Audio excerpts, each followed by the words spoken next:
Buenas tardes, estimados alumnos de la materia de Sociología del Consumo.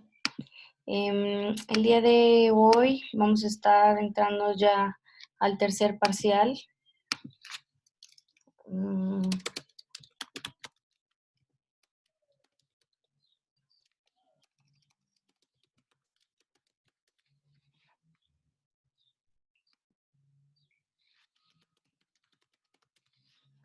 Dentro del programa me gustaría compartirles del programa sintético analítico. Tenemos varios objetivos generales que, como lo vimos el primer día, se supone que ustedes tienen que desempeñar o tienen que adquirir estos desempeños. Primero, pues es conocer las etapas del cambio producido en las sociedades modernas, en el ámbito de consumo, desde los orígenes hasta la actualidad y las tendencias que repuntan o se apuntan. Reflexionar críticamente en torno a las sociedades de consumo actuales y la evolución de estas mismas. La estructura y el significado social del consumo en diferentes grupos en relación con los hábitos del consumo en función de variables sociodemográficas como el género, la clase social, la edad. También es que ustedes puedan entrar a un debate teórico sobre la sociedad del consumo a través de representantes destacados. Por ahí leímos a algunos o estudiamos a Galbraith, estudiamos también a Alonso, que es uno de los principales exponentes contemporáneos, teníamos a Adam Smith, teníamos por ahí les di algunas Sigmund, en algunos actividades de lectura, revisamos algunos otros, algunos exponentes de sociología del consumo, unos franceses. Y pues finalmente tienen que ustedes dar con el desempeño de prácticas de consumo desde diferentes discursos, desde el consumista y pues, los efectos. Por ahí hemos estado, ¿no? De manera secuencial, hemos estado viendo algunos temas, pero es momento de abarcar por ahí la sociedad de consumo en México, el consumo en México y los casos. Esto nos va a servir, este apartado, en la parte 3 nos va a servir para poder que ustedes puedan hacer la propia investigación sobre el consumo en diferentes continentes. Aquí, bueno, las personas que hicieron este cuadro analítico y sintético omitieron el consumo en un continente, en el continente africano. Lo vamos a considerar, entonces van a ser 5 continentes, ¿de acuerdo?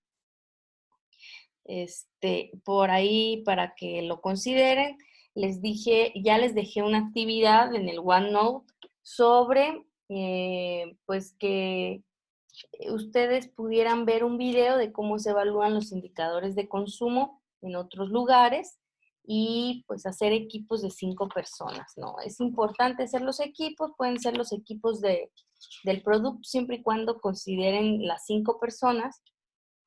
Esto es importante porque vamos a trabajar con ellas para la investigación de indicadores de consumo en el continente que nos toque, porque no lo vamos a rifar.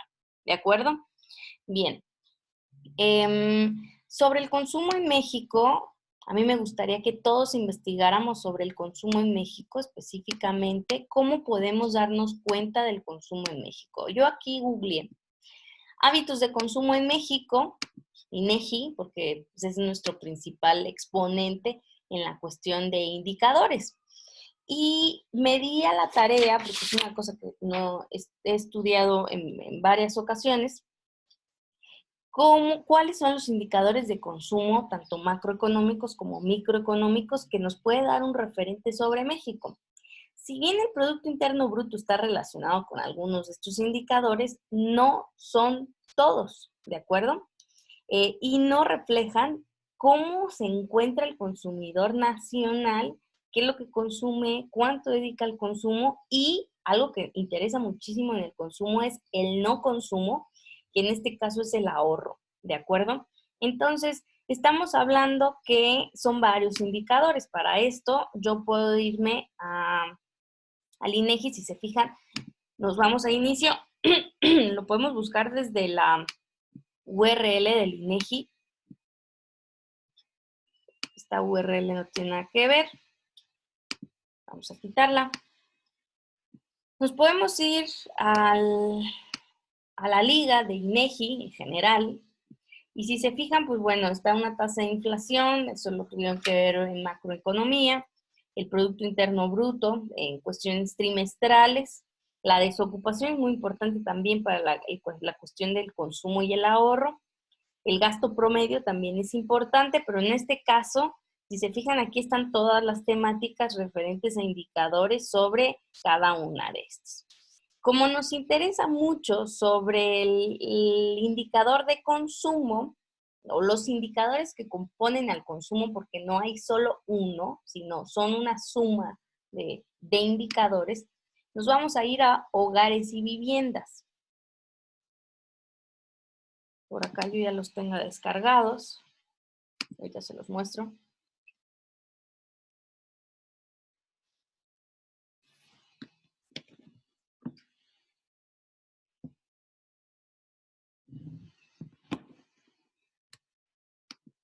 Bueno, si el internet me lo permite, vamos a poner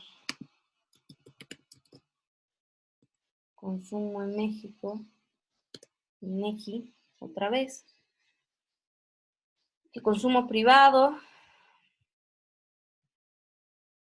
la confianza del consumidor, es alguno de otros múltiples temas. Vamos a ver si se nos da una vía más rápida a la temática de hogares.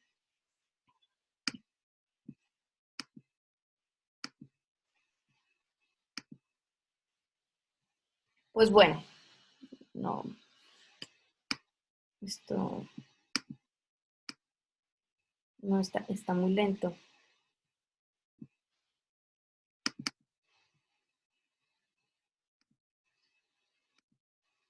Por ahí yo ya había hecho algunos estudios de algunos indicadores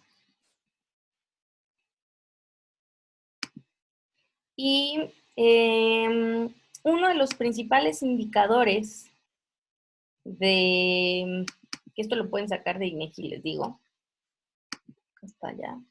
Uno de los principales indicadores se llama el índice de confianza del consumidor. Lo pueden sacar, les digo, en INEGI. Este índice de confianza del consumidor lo que me dice es la percepción y las expectativas de un grupo de consumidores en torno a el futuro, futuras compras principalmente de bienes inmuebles, como lo es una casa, lo es un vehículo, una lavadora. ¿Cómo se ve el consumidor con respecto a su condición económica actual? ¿Cómo se ve el consumidor en función de la situación económica del país?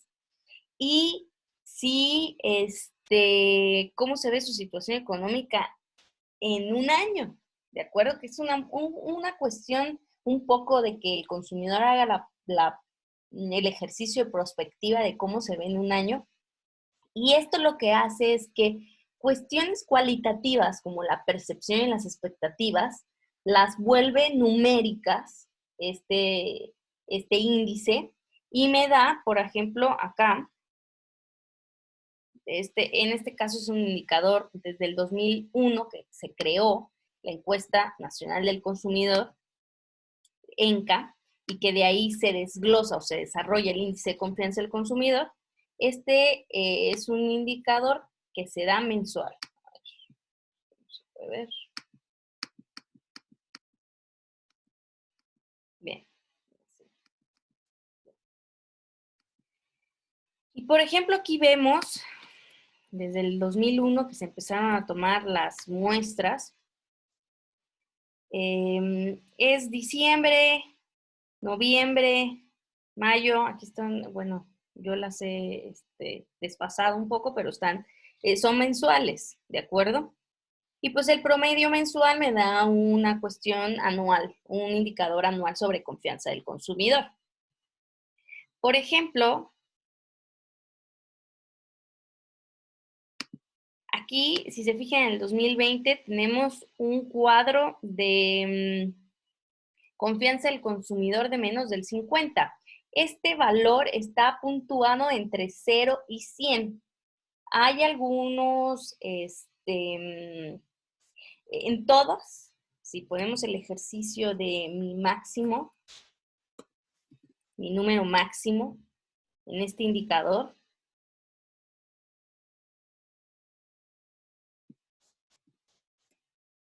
me doy cuenta que no rebasa del 50, es decir, siempre las expectativas del consumidor mexicano han estado en función del pesimismo.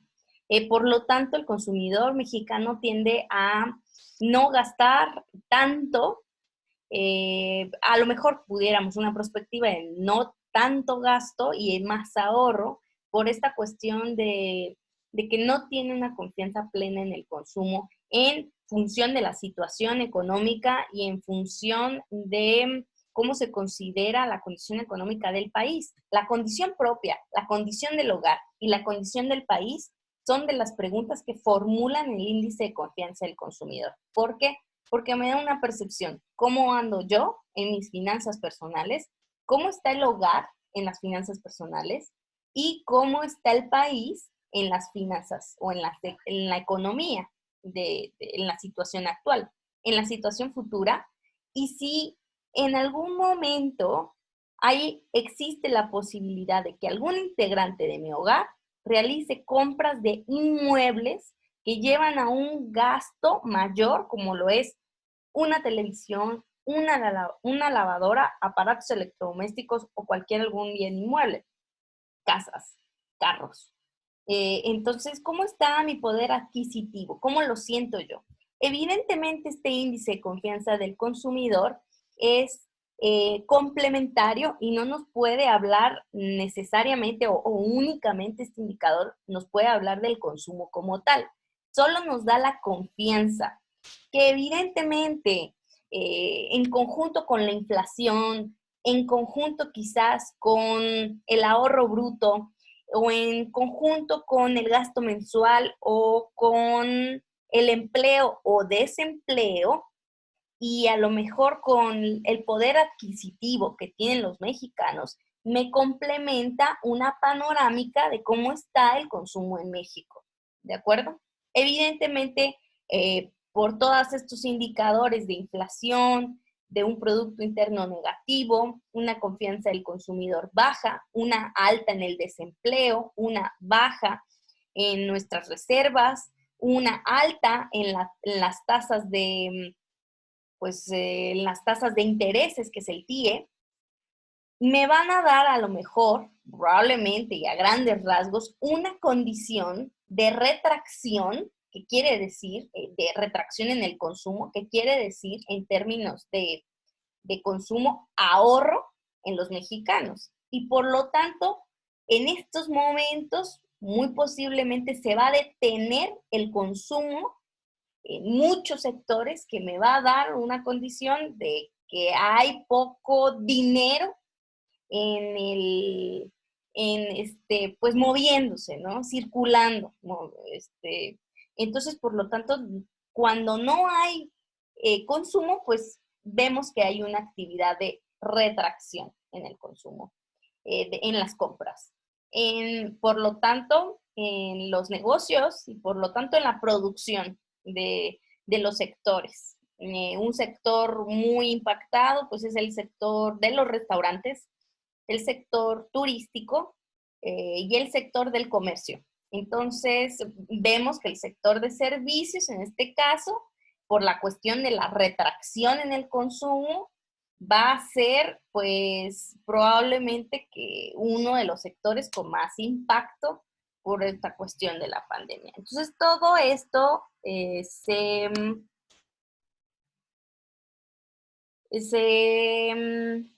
complementan.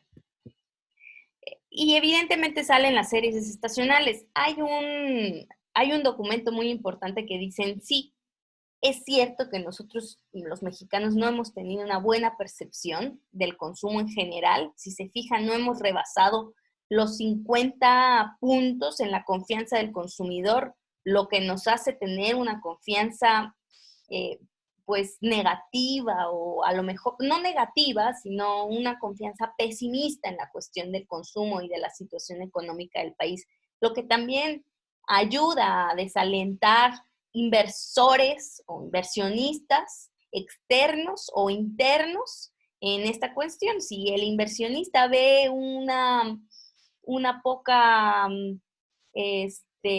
una desconfianza o una retracción en el consumo o en conjunto con todos esos indicadores le da un panorama, pues a lo mejor no va a invertir, no va a poner su dinero en algún negocio mexicano, ¿no?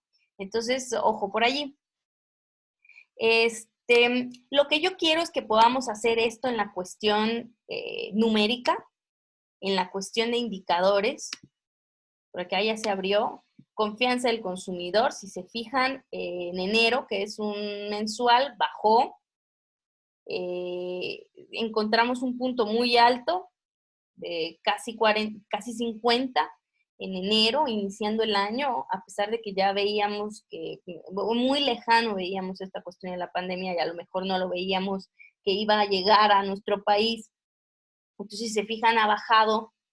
Aquí tuvo un pequeño repunte en agosto del 2019. Bueno, esto es febrero del 2019, es exactamente el año pasado, ¿no? Esto es enero. En enero bajó a 42, probablemente ahorita, que estamos en abril, baje mucho más, ¿no?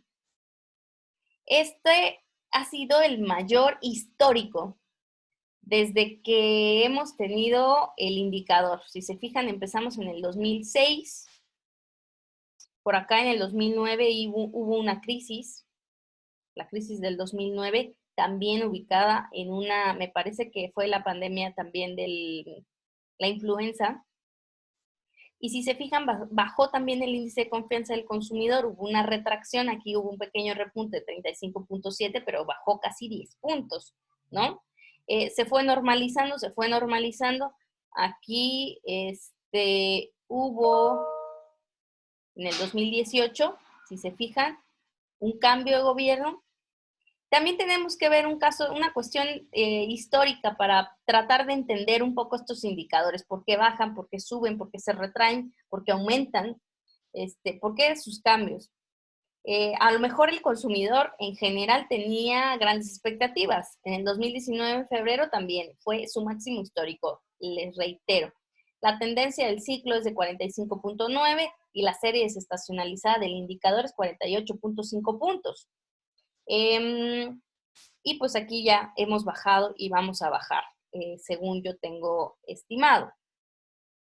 Y aquí lo que vemos en el concepto, por ejemplo, es estas variables que funcionan con el indicador. Les voy a comentar un poco. Tenemos primero directrices que tienen en que se complementan con variables que se complementan o que estas variables suelen ser puntuadas o calificadas y que en su conjunto pues forman estas directrices. Ahora, vamos a ponerlo en términos de un indicador. ¿Qué es un indicador? ¿No? Porque mucho hablamos de qué indica tal cosa, pero poco vemos de qué se conforman los indicadores. Por ejemplo, el indicador de confianza del consumo está claro que es un índice, ¿no? Índice de confianza. Lo que podríamos decir en términos de coloquiales de índice es que me da una determinación de cómo está, en este caso, la confianza, la percepción de confianza del consumidor mexicano con respecto a ciertas situaciones, con respecto a la compra, con respecto a su gasto. Entonces, todas estas cosas que vamos a ir componiendo se llaman variables. La confianza del consumidor se conforma de variables. La confianza del consumidor no es una cosa sola, sino es un conjunto de variables. Este conjunto de variables son estas. Y yo aquí empiezo a ver. La situación económica en el momento actual de los miembros del hogar comparada con la que se tenía antes es una variable. Situación económica de los miembros del hogar con respecto, hace un año con respecto a lo actual, ¿cómo me veo? Hace un año estaba peor, estaba mejor, o cómo me veo yo en cuestión de la percepción. Y aquí es situación económica en el momento actual, ¿cómo me veo ahorita? ¿De acuerdo? En el hogar. Aquí está, por ejemplo, la situación económica del país. Hoy en día, comparada con el año pasado. Y cómo yo en prospectiva veo la situación económica del país, pero a futuro. ¿De acuerdo? Acá, por ejemplo, está la posibilidad de realizar compras de bienes inmuebles. Y esto es muy importante porque entonces me da como una posibilidad de ver si el consumidor piensa gastar. Todo esto debería de ser consecuente. ¿Qué quiere decir? Que si yo veo un panorama mal aquí, probablemente yo no pueda ver un panorama mejor acá, que es el gasto. Si yo veo una situación precaria o una situación de ahorro, porque no tengo dinero o la veo muy difícil o veo que la inflación está muy grande, ¿en dónde lo veo? En que cuestan mucho las cosas, probablemente yo haya una retracción en la posibilidad de la compra de bienes inmuebles que implican un gasto mayor. No un gasto de 500 pesos, un gasto de 5,000 pesos para una lavadora. O la posibilidad de endeudarme para una lavadora, ¿no? Entonces yo ahorita no quiero saber de deudas, no me voy a meter en deudas nuevas, sino ya las que tengo, porque la situación económica actual del país comparada con la de hace 12 meses es menor o es mayor. ¿Qué dice el consumidor? Eso es lo que componen estas variables. ¿Y cómo se califican? El caso de este indicador es que se califica del 1 al 100. Yo voy a ir ponderando. Por eso es que vemos que el nivel de indicador está 25, 45, 39, 54. Si se fijan aquí, y es bien interesante saberlo, la situación económica esperada de los miembros del hogar mexicano, del consumidor mexicano, ¿cómo ve la situación esperada de los miembros del hogar dentro de 12 meses con respecto a la actual? Es decir, ¿cómo me voy a ver en la situación económica con respecto a un año? Si se fijan, es el indicador que tiene mayor de 50 que rebasa los 50. ¿Qué quiere decir? Que el 20 de marzo, los puntos de 20 de marzo, el consumidor se ve positivo ante cómo va a estar en un año. Sin embargo, este indicador fue menor con respecto al mes anterior. Es decir, en febrero, estaba en 55,7.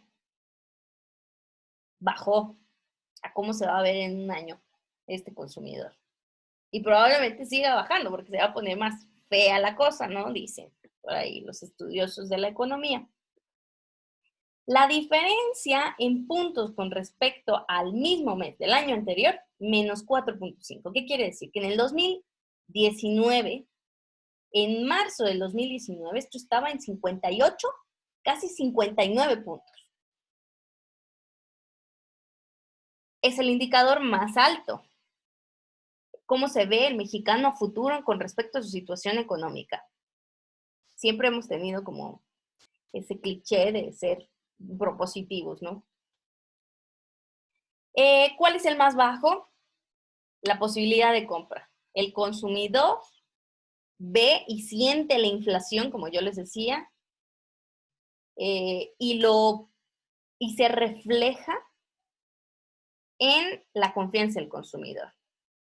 Si pudiéramos hacer una correlación entre los meses y el dato histórico del índice de confianza del consumidor versus el índice de inflación, podríamos ver probablemente que mientras mayor sea la inflación, el nivel de indicador de confianza del consumo puede ser, porque no lo he hecho, que sea menor.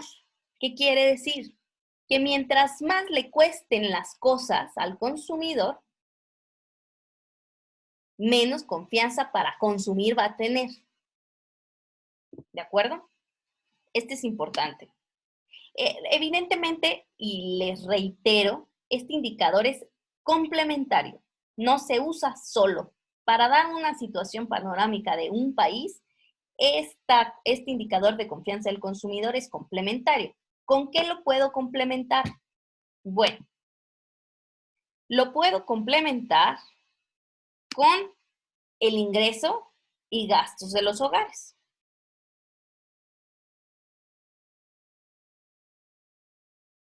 El ingreso corriente total promedio trimestral, porque este es un indicador que lo da trimestral, ¿en qué gasta más el mexicano? Estos no hay datos del 2019, entonces aquí cerraríamos al 2018 en pesos, por ejemplo. Y nos vamos hasta 12,000 pesos en qué? Alimentos, bebidas y tabaco. ¿De acuerdo? En qué eso es en lo que no repara el consumidor mexicano. Es congruente porque gastamos generalmente en hacer la despensa, ¿sí? El consumidor gasta en hacer la despensa. Educación y esparcimiento también tiene un gasto alto. El transporte y las comunicaciones. La vivienda y los combustibles, los cuidados personales los dejo un poco abajo. Los cuidados de salud, se fijan, también es de lo que menos gasta y es por eso que quizás es consecuencia de todo, ¿eh? Todo es consecuencia de todo. Aquí es algo muy interesante que veíamos sobre el consumo en alimentos de bebidas y tabacos. No sé si han seguido por ahí los reportes de el subsecretario de Salud a las 7 de la tarde, pero ayer me parece, o antier, fue que hizo algo muy importante con respecto al gasto en alimentos, bebidas y tabacos. Y nos explica que el gasto en alimentos, ¿por qué el consumidor mexicano tiene tan mala alimentación y por qué gasta en alimentos chatarras? ¿Es culpa del consumidor? ¿Ustedes qué piensan? Bueno, la explicación es, y es muy importante que lo consideren desde el ámbito mercadológico, porque el consumidor mexicano no tiene otras opciones de consumo saludable a la mano, en función de sus ingresos. ¿Por qué? Porque unos hochos para una persona que trabaja todo el día, vive sola, le cuestan 20 pesos, 2 hot dogs y un refresco en el Oxxo, y una comida completa en función de su porción calórica, ¿cuánto le va a costar hacérselo a una persona que trabaja todo el día? Que es más o menos el promedio de estilo de vida de los consumidores mexicanos. Entonces, no hay opciones saludables para el consumidor mexicano en la cuestión de alimentos, lo que detona otros fenómenos, como el caso de pues, la diabetes, esta cuestión de diabetes, ¿qué más, qué más, qué más? Pues los problemas gastrointestinales que también tenemos, la cuestión cardiovascular que está muy vinculada con el exceso de peso, el sobrepeso, la obesidad, todas esas cuestiones que están relacionadas con un mal consumo en alimentos. ¿Por qué? No hay opciones de productos que ya que estén en función de un consumo mejor, un consumo nutricional bueno a los mexicanos, ¿no? Por ahí acaban de normar, y esto es un aporte muy bueno, muy positivo para la cuestión del consumo en niños. Acaban de normar la Profeco, Salubridad, no me acuerdo quién de los dos, que ya no aparezcan las caricaturas, estas de los animales o los personajes de caricaturas en los cereales o en los productos para niños. Porque sí, incentiva el consumo, por supuesto. Pero el asunto es que un niño no tiene la capacidad para ver si le hace bien a su salud o no, que es una de las cosas que lo veíamos en el conglomerado de niños. No discierne y no dice, ay, a ver, este producto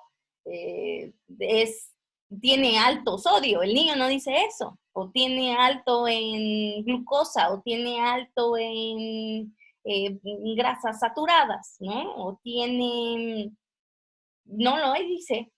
Y los papás tampoco. Entonces es una cuestión, este, es una problemática, lo cual han decidido que lo quiten, y a lo mejor va a incentivar a que los padres veamos un poco más las etiquetas y revisar bien, oportunamente, los ingredientes de los productos. También está una propuesta por ahí en que cambien la cuestión de la etiqueta nutricional, porque absolutamente no dice nada para el consumidor, ¿no?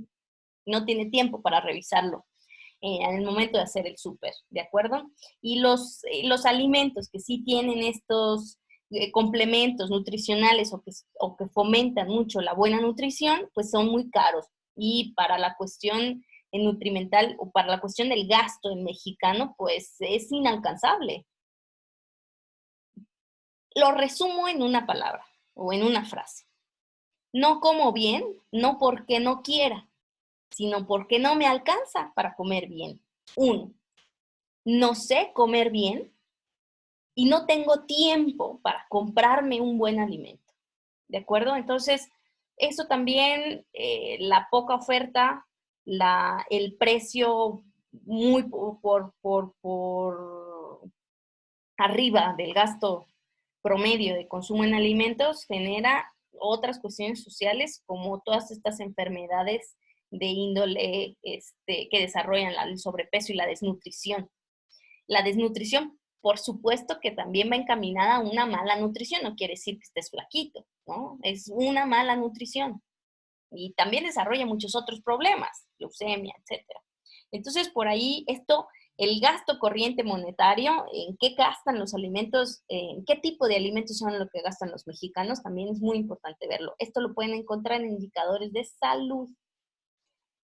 Los cuidados de salud, las transferencias de gasto, el vestido y el calzado, si se fijan, gastamos poco. Los artículos para las casas también es un gasto también muy poco, y esto también lo pueden encontrar en la Encuesta Nacional de Ingresos y Gastos.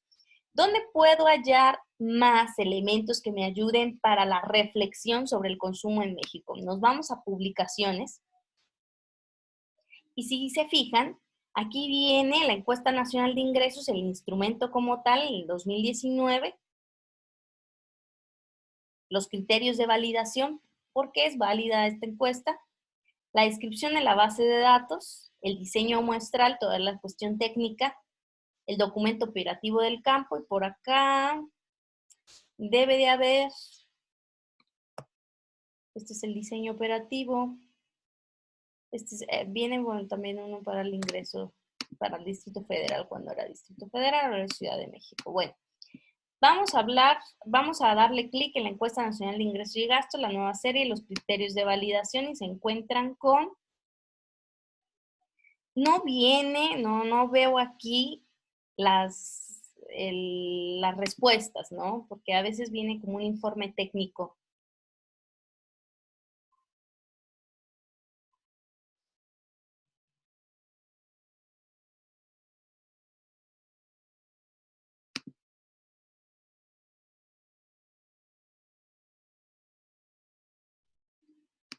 Vamos a ver si aquí lo tiene.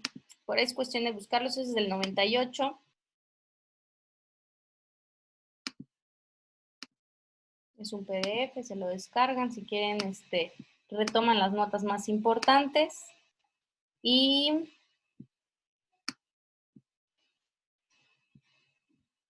esto es, si se fijan, el 98. Vamos a ver si no es el reporte técnico y es la fuente de los datos. Yo creo que sí. Es el reporte técnico. Por ahí busquen, debe de estar en publicaciones. ¿Cuáles son los resultados de los ingresos y gastos en el 2019? En tabulados, en herramientas, y no se pueden descargar los tabulados y ustedes pueden hacer esto que veían acá, las gráficas. Otro importante es las características de los hogares, cómo son, cómo se conforman los hogares mexicanos. Esto es muy relevante. ¿Por qué? ¿Cuántos hogares hubo del 2000 al 2015? ¿Se fijan? Va en aumento. Hay muchos más, se conforman mucho más hogares que en el 2000. Otros indicadores, el número de personas en el 2015, la población en hogares, y aquí hogares con jefatura masculina y con jefatura femenina. Si se fijan, es por cuestión estadística hay una cuestión de jefatura masculina predominante en los hogares mexicanos. No es cierto que vivimos en una cultura matriarcal. Bueno, el número de personas que en promedio residen habitualmente en un hogar, 4.2 en Chiapas, ¿no? Que son hogares multifamiliares.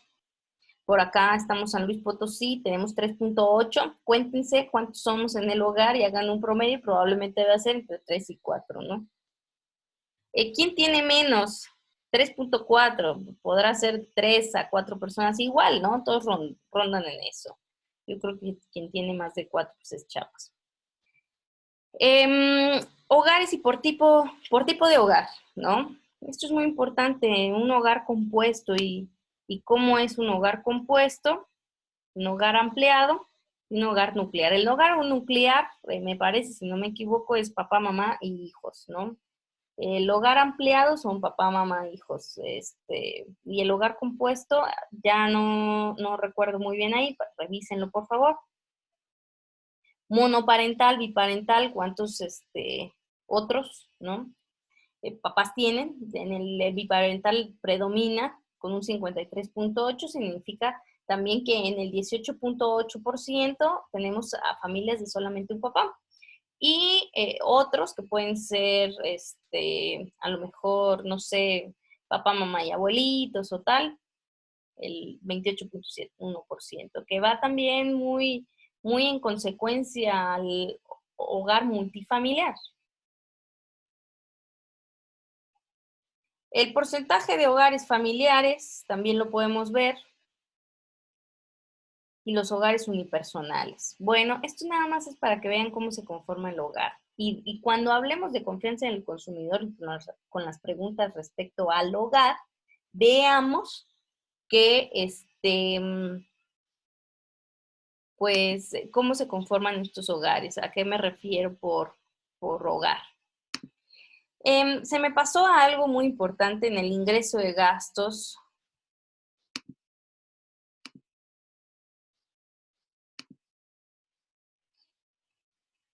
No aparece aquí, no, perdón, confianza del consumidor no aparece aquí, pero la confianza del consumidor se deriva de una encuesta nacional de confianza del consumidor que se llama ENCO. Y el ENCO no nada más tiene esas, lo veíamos por acá, estas variables. Estas son algunas. ENCO tiene muchas más. El cuestionario tiene 10 variables básicas, pero también tiene variables socioeconómicas que en conjunto complementan los datos. Entonces, por aquí ya había sacado yo.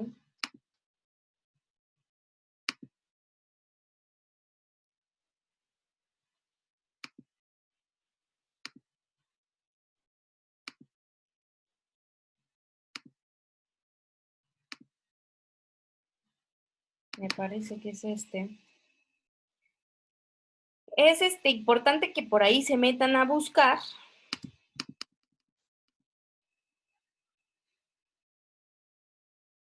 cuáles son los indicadores que constituyen elenco.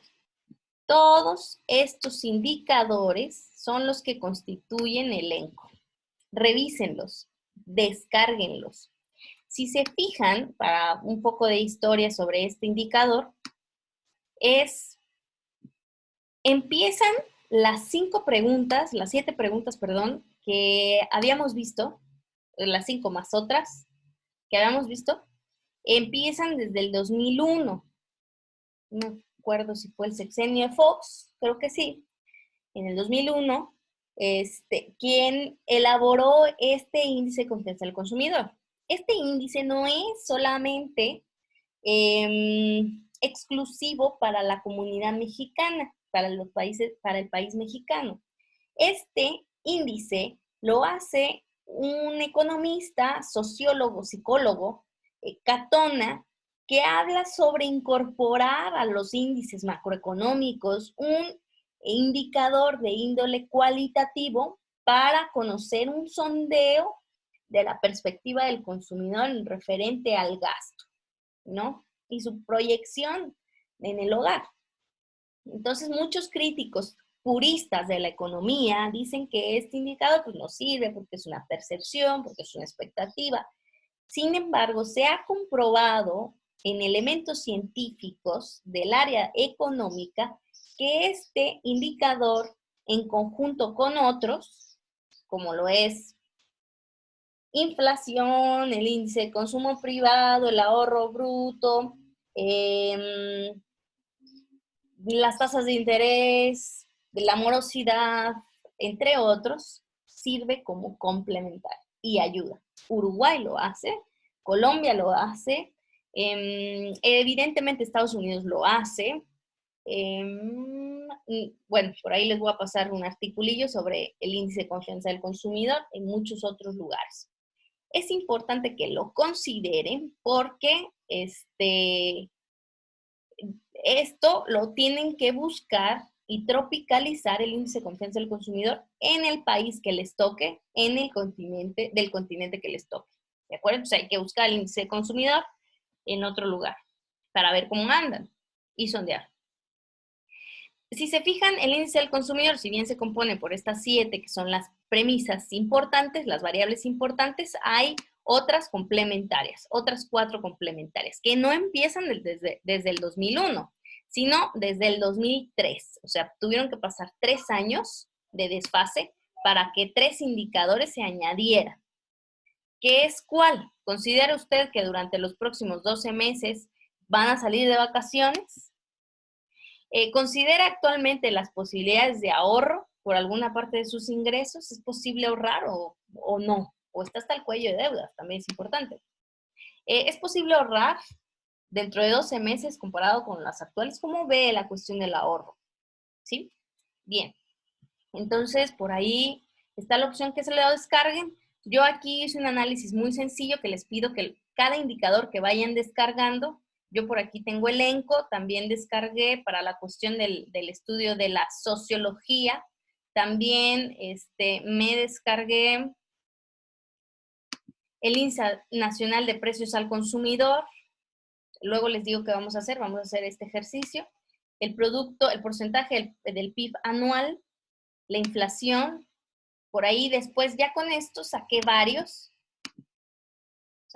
más. ¿Cómo hice? Pues los promedié. Las expectativas de confianza también las saqué yo. El índice de confianza al hogar y el índice de confianza personal. También por ahí el gasto total. Este gasto total lo saqué desde el 2016. El gasto en alimentos, todo que vimos desglosado, lo saqué, pero vienen hasta el 2016. Entonces, por ahí les aconsejo que si van a sacar las series históricas de diferentes indicadores, pues lo saquen a partir del 2016. ¿De acuerdo? No si van a sacar, lo van a sacar.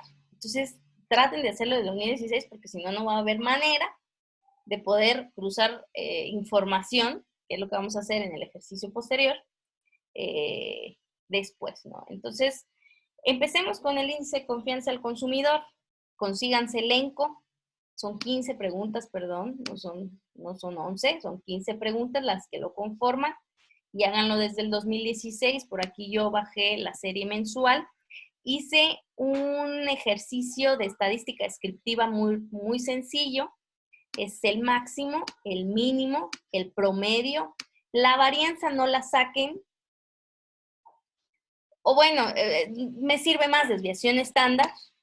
¿Cuánto especula positivo o negativo el indicador? Y esto ya no le hagan caso, son otras cosas. Esto no. Vayan sacando, váyanse adelantando, un máximo, mínimo, un promedio. ¿Cómo lo hacen? Pues nada más lo sacan de una. Las formulitas ya vienen dadas. Si se fijan, aquí está el máximo, aquí está el mínimo, el promedio, la varianza, la desviación estándar, que es el desbest. Le dan enter y ya nada más jalan esta formulita, sus demás columnas les tiene que salir lo mismo, ¿no? Y ahí se van a dar cuenta cómo es que fluctúan, y así lo quieren poner en términos de gráficas. Yo les recomendaría muchísimo que los máximos y los mínimos los hicieran en otra pestaña, en una gráfica. Puede ser lineal, pero puede ser de dispersión también, ¿no? Y aquí vemos hacia dónde va la cosa. ¿Sí? Si se fijan, como lo veíamos en el INEGI, pues tenemos desde el mínimo 33 hasta el promedio, que es 47.8, y el máximo, que es el mínimo, uno de los mínimos máximos, que es el 59, ¿no? Por allí. Ah, bueno, no, es que me tomó el mínimo. Ah, no, 58, 59, deberá de ser de un máximo. 59.4, exacto. Nada más que aquí me faltó ponerle al máximo. Lo hice muy rápido. Bueno, lo hacen similar. Adelántense, se lo sugiero, para que hagan un análisis descriptivo, por lo menos prorrateado, de mínimos, máximos, promedios y desviación estándar, que es más o menos cómo fluctúan positivo y negativo sus variables. ¿Por qué? Porque vamos a ir analizando México esta semana en indicadores macroeconómicos, ¿de acuerdo? Yo creo que al finalizar esta semana, depende de cómo vayan ustedes en sus avances, pues me van a hacer una reflexión sobre los indicadores y cómo especulan ustedes que se encuentre el consumo en México en los próximos meses y en lo que queda del año. Entonces, esa sería la evidencia final para poder decir que ustedes evaluaron un poco el consumo en México. ¿De acuerdo? Entonces, ahí está. Yo ya lo tengo, yo ya lo sé. Me gustaría que ustedes investigaran, lo revisaran y en conjunto poder reflexionar sobre los descriptivos que encuentren, ¿de acuerdo? Entonces, esta es la primera etapa. También encontrar indicador de confianza, indicador del gasto, indicador de encuestas nacionales de consumo en sus diferentes países que les vaya a tocar a futuro, pues les va a dar un panorama más amplio sobre cómo está el consumo en ese país. Entonces, por ahí está ya la tarea sobre ver el video que evalúan los indicadores, hacer equipos, hacer un mapa, y el día de hoy les voy a dejar la siguiente actividad, que es revisar indicadores de consumo, pasarlos a un Excel y irlos recopilando allí en ese Excel, ¿de acuerdo? Como el Excel que acaban de ver. Entonces, por ahí están los primeros 3, vayan descargándolos. Evidentemente tienen que ser congruentes, ¿eh? Si yo hago del 2016, traten de que los nuevos indicadores que vaya incorporando estén a partir del 2016. ¿de acuerdo? Por lo menos tenemos que tener datos históricos de 20 hacia atrás, ya sea mensuales o anuales. En caso de que sea anual, pues la cuestión repetitiva, si uno les da mensual y otro les da anual, lo que pueden hacer en el anual es que pueden repetir ese mismo indicador durante los 12 meses, ¿sí? Entonces, por ahí, ojo, en la inflación les da anual, el PIB me parece que les da también en trimestre, entonces por ahí eso es lo que pueden hacer en esa conversión. Bien, quedo al tanto de sus dudas en el correo institucional, en las observaciones en los comentarios de YouTube, sin embargo, casi no los leo, entonces por favor mándenme sus comentarios también al correo para que les dé una respuesta rápida. Voy a seguir evaluando actividades en el OneNote, así que por favor esténse al pendiente. Nos vemos, saludos y que tengan muy buena salud ustedes y sus familiares. Bye.